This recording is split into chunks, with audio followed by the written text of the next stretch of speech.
চৌঠা ফেব্রুয়ারি সুপ্রিম কোর্টে সওয়াল করেছিলেন মমতা বন্দ্যোপাধ্যায়। আর মমতার এই সুপ্রিম সওয়ালে প্রশংসায় ত্রিপুরার প্রাক্তন মুখ্যমন্ত্রী মানিক সরকার। বাংলার মুখ্যমন্ত্রীর কার্যকরী উদ্যোগ বলে প্রশংসা। বঙ্গ ব্রিগেডের উল্টো সুর ত্রিপুরার প্রাক্তন মুখ্যমন্ত্রী। মমতা বন্দ্যোপাধ্যায়ের সুপ্রিম প্রতিবাদকে খাটো করা যায় না বলে মন্তব্য। বাংলার সিপিআইএম এর নেতাদের খোঁচা কুণালের। মানিক সরকারের মন্তব্যকে হাতিয়ার করেই খোঁচা।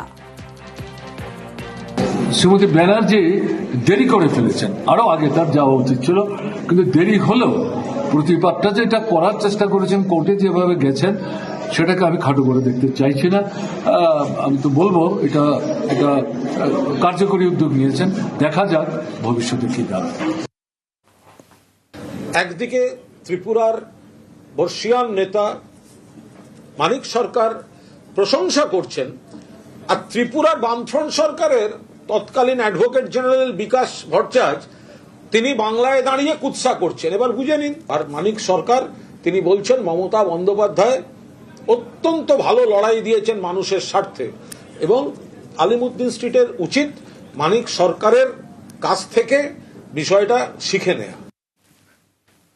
ফের হিন্দুদের একজোটের বার্তা আরএসএস প্রধানের। 2047-এ অখণ্ড ভারতের বার্তা মোহন ভাগবতের।